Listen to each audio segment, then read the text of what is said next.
Good morning, students. Today we are going to discuss about the political science of class 10th.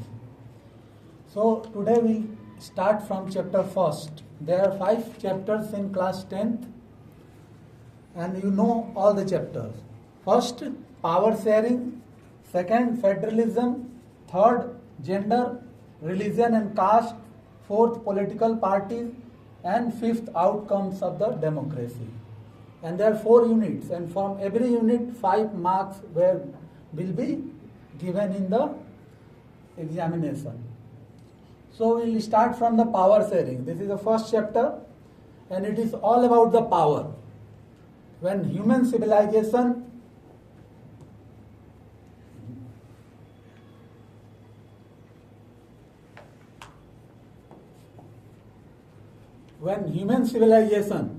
started, so human being mostly he was interested in the acquiring of the power. जब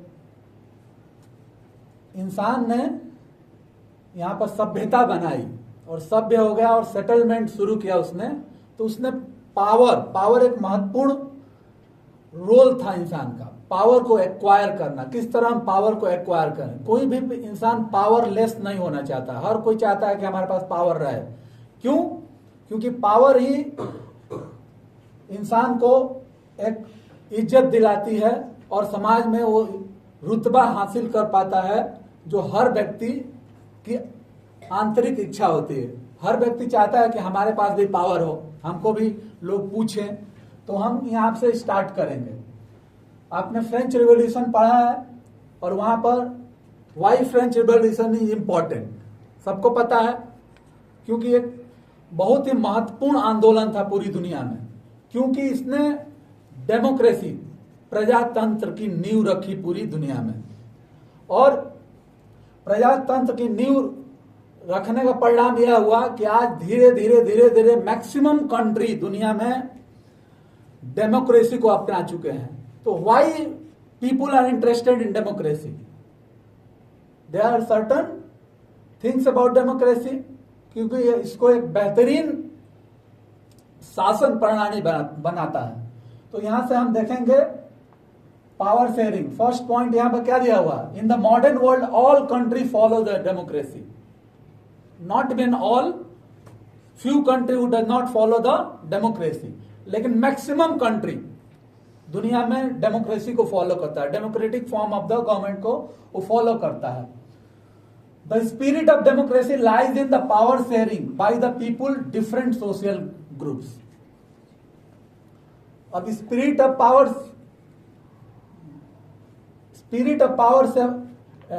sharing in the democracy lies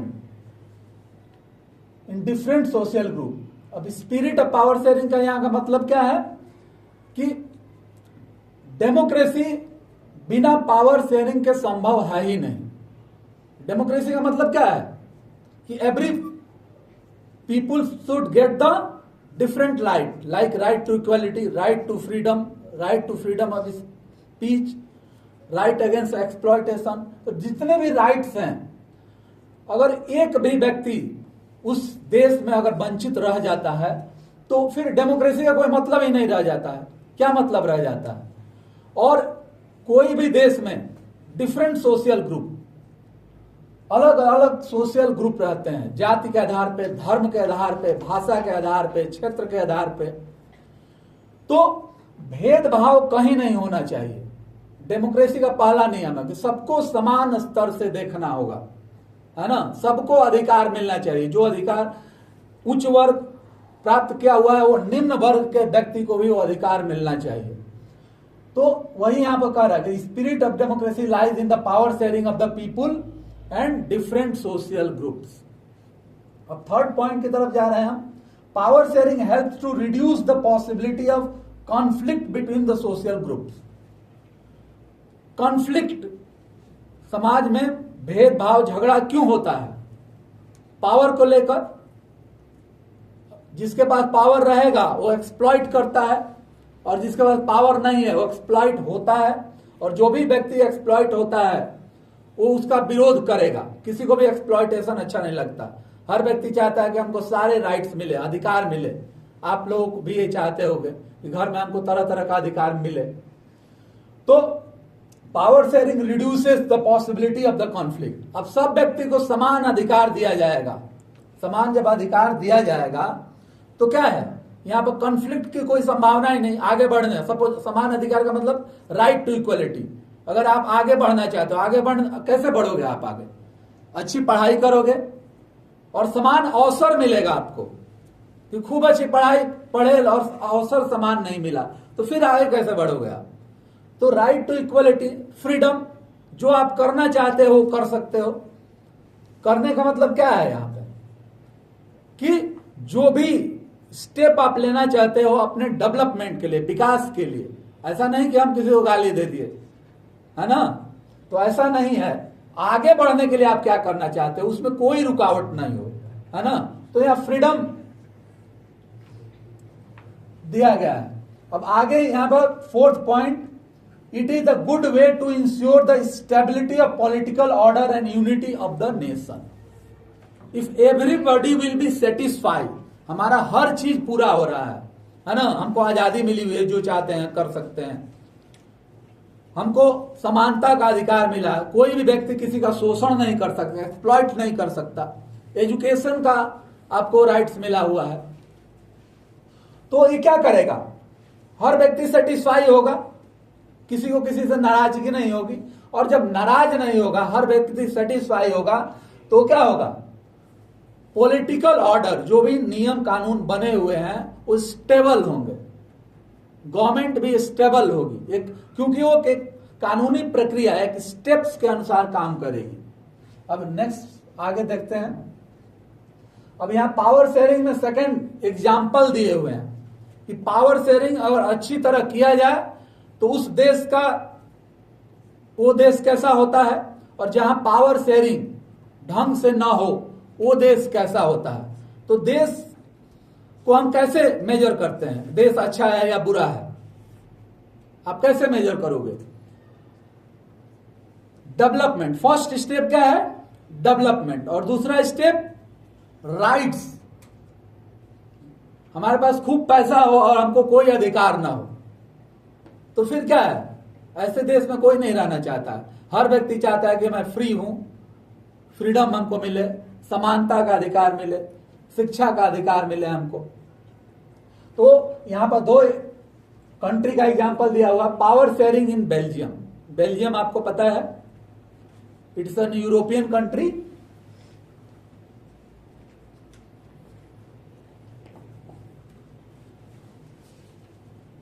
So Belgium is an European country and it is smaller than the state of Haryana. Haryana से भी एक छोटा देश है ना? और आज एक डेवलप नेशन है। तो आप फ्रेंच रिवॉल्यूशन में पढ़े कि यूरोप का कोई भी देश क्या था, डेवलप नहीं था, गरीबी थी। लेकिन डेवलपमेंट हुआ कैसे? तो यहां पर ज्योग्राफिकल पोजीशन में दिया हुआ है, geographical small country in Europe. मैं आपको बताया कि हरियाणा से भी छोटा देश है। Shares border with the Netherland, France and Germany. ये बॉर्डर किससे शेयर करता है? नीदरलैंड, फ्रांस और जर्मनी से अपना बॉर्डर शेयर करता है। एरिया एंड पॉपुलेशन, तो एरिया बहुत छोटा सा देश है। इथेनिक कंपोजिशन, इथेनिक मतलब रिलीजियस जो कंपोजिशन है यहां पर, तो कंसिस्ट ऑफ 2 रीजन्स। यहां पर 2 रीजन में बटा हुआ है। फर्स्ट फ्लेमिश रीजन, उसी देश में 2 भाग हैं, है ना? तो फ्लेमिश रीजन जहां पर डच स्पीकिंग पीपुल, 59% जो पॉपुलेशन है देश में, वो कौन किसका है? Dutch speaking. जो डच कहां की भाषा है? डेनमार्क। तो डच स्पीकिंग पीपुल वहां पर रहते हैं। And rest Wallonia region, Wallonia region 40% population को होल्ड करता है। और यहां पर फ्रेंच स्पीकिंग पीपुल, जो फ्रेंच स्पीकिंग है वो यहां पर रहते हैं। 1% people belongs to the Belgium, speaks Germany से बिलोंग करते हैं 1% लोग, जो जर्मन भाषा बोलते हैं वहां पे। अब इन द कैपिटल सिटी, अब इस देश का दो भाग है, एक रूरल पार्ट, ग्रामीण क्षेत्र जहां पर सबसे ज्यादा पॉपुलेशन किसकी है, डच स्पीकिंग, और दूसरा फ्रेंच स्पीकिंग जिनकी पॉपुलेशन 40% है। लेकिन जो कैपिटल सिटी है, इस देश की जो राजधानी है, वहां पर ये उल्टा हो गया है ना। अब यहां पे आबादी सबसे ज्यादा किसकी है, फ्रेंच। वहां पर 80% ब्रसल्स में रहते हैं और 20% डच। अब इसके पीछे रीजन क्या है कि majority in the country Dutch speaking economically poor condition. जो डच लोग हैं उनका इकोनॉमिक कंडीशन बहुत बेहतर नहीं है ना, गरीब लोग। और कैपिटल मेजोरिटी ऑफ पीपुल जो फ्रेंच बोलते हैं वो ज्यादातर कहां रहते हैं, ब्रसेल्स सिटी में, क्योंकि फ्रेंच स्पीकिंग जो है वो रिच पीपुल है, उनकी इकोनॉमिक कंडीशन बेटर है in comparison to Dutch speaking people. तो इस अब यहां पर क्या है कि जो भी पैसे वाला होता है वो गांव में रहना नहीं चाहता है, स्वाभाविक सी बात है, वो शहर में शिफ्ट होगा, है ना, क्योंकि सबको फैसिलिटी चाहिए, बेटर लाइफ चाहिए। So French people relatively rich and powerful in comparison to Dutch people. French people are rich and powerful. जिसके पास पैसा है, पावर, दोनों में क्या है, गहरा नाता है ना। पैसा आएगा तो पावर आएगा ही। अब इसके आगे एकोमोडेशन इन द बेल्जियम, तो किस तरह यहां पर एकोमोडेट किया गया है ना, इस देश को बसाया गया। तो first, constitution prescribe that the number of Dutch and French speaking minister shall be equal in the central government. अब how the democracy adopted in Belgium, democracy को एडॉप्ट करने के लिए we have to make some rules and regulation. Democracy कैसे adopt होगी, कह देने से थोड़ी सरकार ये हो जाएगा, कहने में उसके लिए एक नियम बनाना पड़ता है। डेमोक्रेसी है तो उसके लिए एक पर्टिकुलर नियम है ना। डिक्टेटरशिप है तो पर्टिकुलर नियम है, वहां पर तो मोनार्ची है उसके लिए अलग रूल्स है। तो यहां डेमोक्रेसी, जब डेनमार्क, बेल्जियम जब डेमोक्रेटिक कंट्री बना तो उसने अपने रूल्स को बदला, है ना। सबसे पहला, constitution prescribe that number of Dutch and French speaking minister shall be equal in the central government. Power must be equally divide. Equality possible कैसे होगी, जब दोनों लोग बराबर होंगे, है ना। कहां, इन द असेंबली, है ना। तो असेंबली में बराबर होंगे तभी क्या होगा, पावर बैलेंस रहेगा। किसी का संख्या असेंबली में कम है और किसी का ज्यादा, तो आपको पता ही है मेजोरिटी सरकार बनाती है, और सरकार जब बनेगी मेजोरिटी की तो क्या होगा, वो अपने फेवर में रूल्स एंड रेगुलेशन बनाएगा, है ना। लेकिन जब इक्वल होगा तो यहां पर क्या किया जाएगा, दोनों को कंसल्ट किया जाएगा। डच से भी हमको कंसल्ट करना पड़ेगा और फ्रेंच से भी। 50%, तो दोनों को 50% में डिवाइड कर दिया गया। मेंबर कहां से आएंगे, 50% from the Dutch speaking groups and 50% from the French speaking group. और सरकार कब बनेगी, मोर देन 50+ मेजोरिटी चाहिए। अब यहां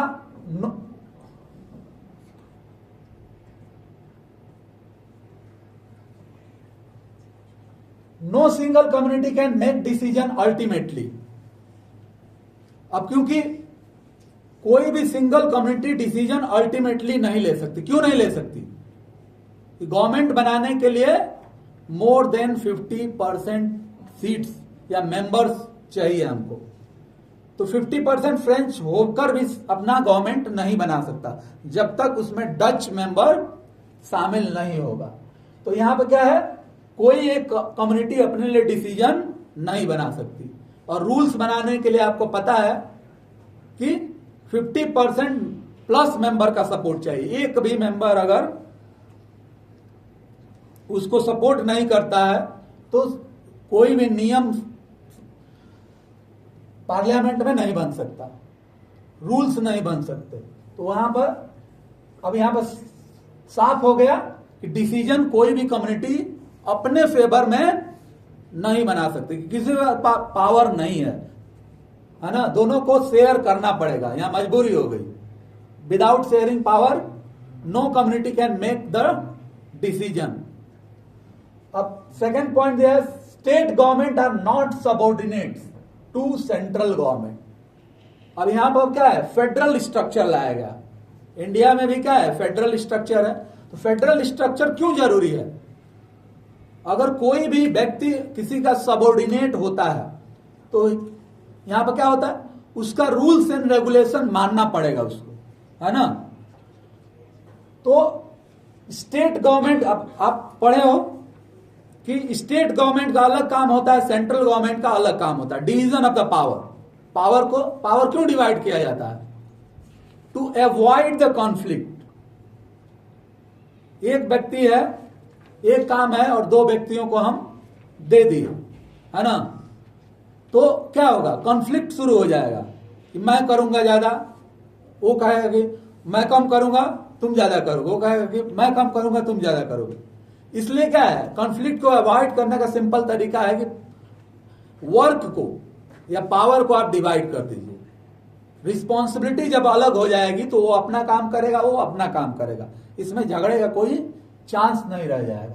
तो यहां पर वही दिखाया गया है कि government is are not subordinate to any government. Central government has different power, state government has different power, है ना। तो पावर जब डिवाइड हो जाएगा तो यहां पर कॉन्फ्लिक्ट का कोई सवाल नहीं उठता।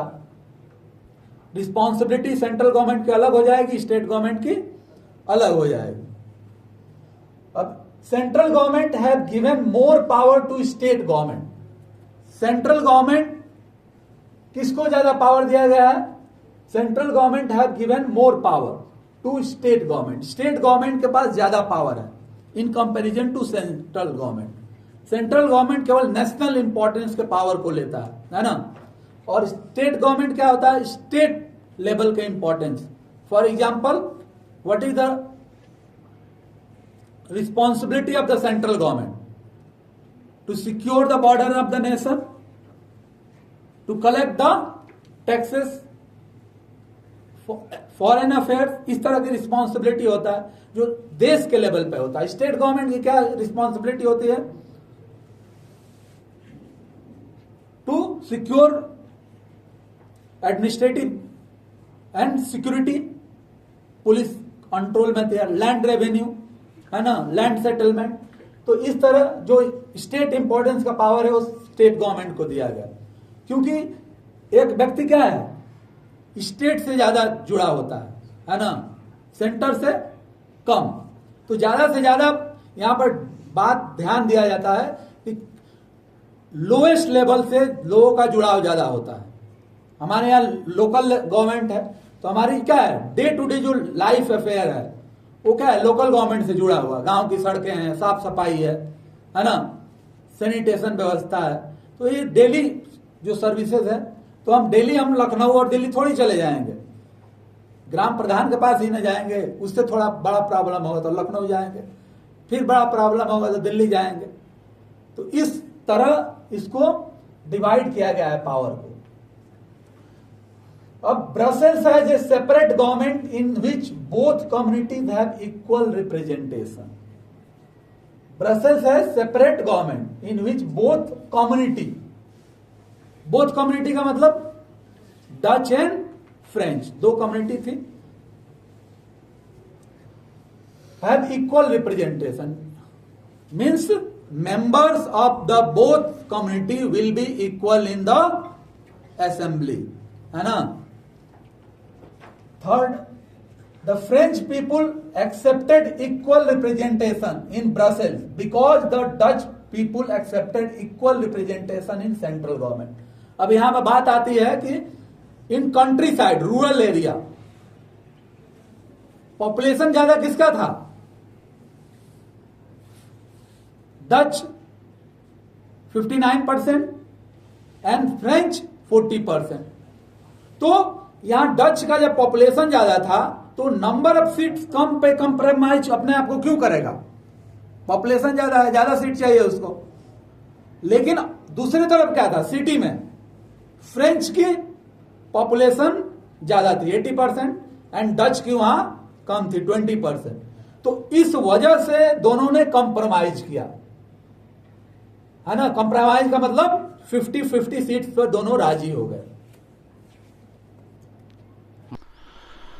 अब last point from the Belgium, A third government is called community government elected by the Dutch and French and German people in the change of language, culture and educational issue. Community government India में भी है, और India में community government कब लाया गया community government को? इन 1992 community government India में, मतलब लोकल गवर्नमेंट। तो third government is called the community government elected by Dutch, French and German. अब यहां पर तीनों को शामिल किया गया। Community government means local level, local issue. Community government किसको देखती है? लोकल इशू, जो हमारे रोजमर्रे की जिंदगी में जिससे हमको लेना देना है ना, वो लोकल इशू होते हैं। अब जैसे कम्युनिटी गवर्नमेंट में गांव की सड़कें, primary education, primary health care, साफ सफाई गांव की, है ना, ये सारी क्या है, डेली हमको इससे गुजरना है। चलने के लिए डेली हमको सड़क चाहिए। प्राइमरी बेसिक शिक्षा गांव में ही बच्चों को होती है ना। साफ सफाई, गांव साफ सुथरा चाहिए। तो ये क्या है, स्टेट लेवल हम नहीं ले जा सकते इसको, लोकल। तो वही यहाँ पर तीनों को इसमें शामिल किया गया। अब इसमें यहाँ पर दिया है कि बेल्जियम में क्या क्या लिया गया? Change of language, culture and educational issue. Language पे गवर्नमेंट फोकस करेगी। Which language? लैंग्वेज इशू क्यों है कि एजुकेशन किसमें प्रोवाइड किया जाएगा? बेसिक एजुकेशन बच्चों को किसमें दिया जाता है? मदर टंग, मातृभाषा, है ना। मातृभाषा जो होती है, क्योंकि बच्चा बेहतर उसमें समझ सकता है। तो एजुकेशन सिस्टम में लैंग्वेज, कौन सी लैंग्वेज में? School education. Culture, how to protect the culture, किस तरह हम कल्चर को प्रोटेक्ट करेंगे। And educational issue, different educational issue. So यहां पर ये चैप्टर एंड होता है। Thank you.